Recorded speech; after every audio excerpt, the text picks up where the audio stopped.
Hey friends, welcome back to Novel Academy, your online learning partner. दोस्तों आज का हमारा सेशन है question answer session of the sunrise on the Kanchenjunga. Actually इस poem के लिए हम लोगों ने आगे के पार्ट्स तैयार किए थे। फर्स्ट पार्ट में हम लोगों ने पोएम एक्सप्लेनेशन देखा था, सेकंड पार्ट में सारे हार्ड वर्ड्स को पिक्चर के थ्रू समझने की कोशिश की थी, और थर्ड पार्ट में हम लोगों ने सारे के सारे स्टांजा को बड़े डिटेल्स में समझा था। आज हम लोग क्या क्वेश्चन आंसर मतलब किस तरीके से स्टांजा पे से हम लोग सीखेंगे उसके बारे में थोड़ी सी हाईलाइट्स।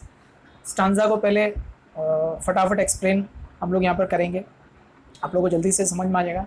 देन आफ्टर उस पे से कौन से क्वेश्चंस का मीनिंग और क्वेश्चन पे से आंसर्स कैसे लिखते हैं वो सारी चीज़ों को हम लोग देखेंगे। तो लेट्स स्टार्ट।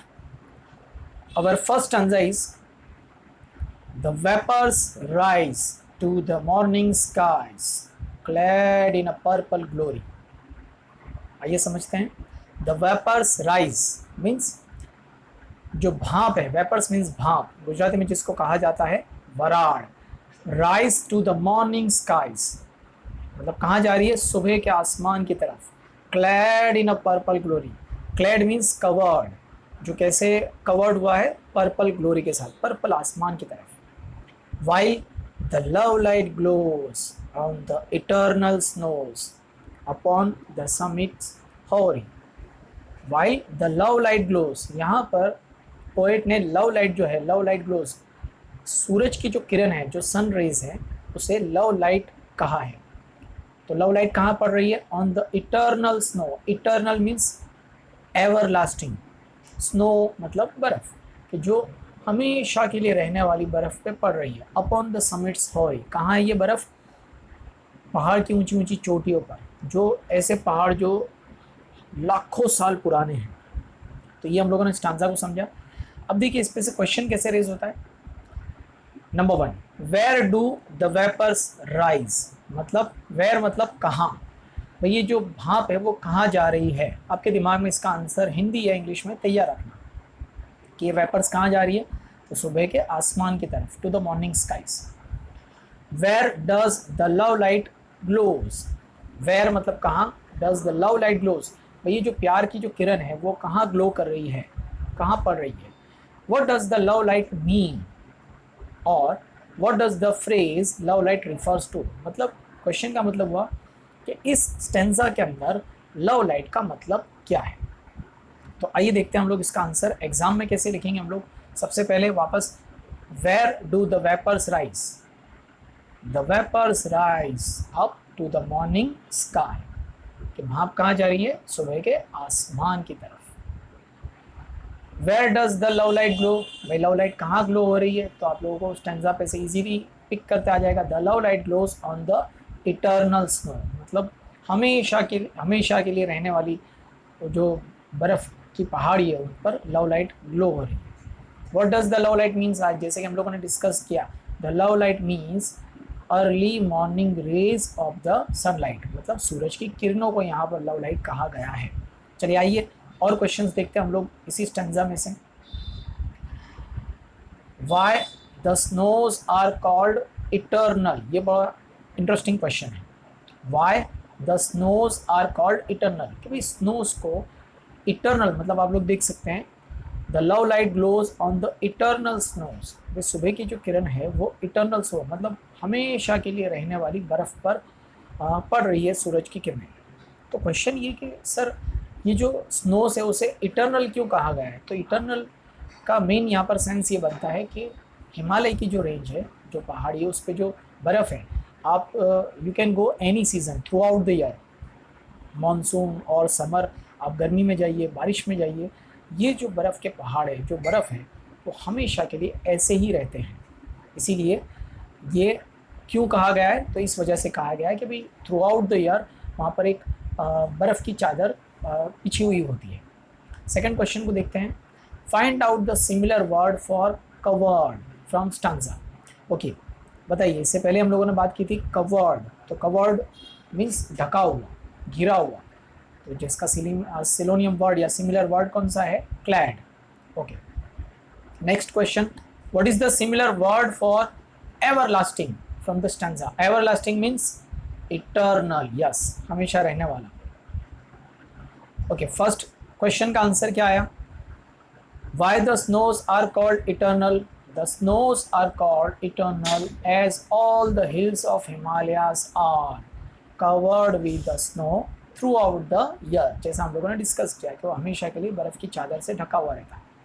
चलिए, कवर्ड का सिमिलर वर्ड क्या होगा? Yes, exactly, clad. एवरलास्टिंग का इटर्नल. एक और क्वेश्चन देखते हैं हम लोग. Find out the similar word of ancient from the stanza. Okay, अब लास्ट टाइम रीड कर दिया. Upon the summits hoary. Summits means hill, hill top. Hoary means very old, मतलब एंशिएंट. तो एंशिएंट का जो सिमिलर वर्ड है वो क्या बनेगा? Hoary. Clear? So these are the questions of first stanza जो हम लोगों ने अच्छे से समझे. चलिए, आइए अब हम लोग आगे बढ़ते हैं. स्टांजा 2. स्टांजा 2 क्या कहना चाहता है?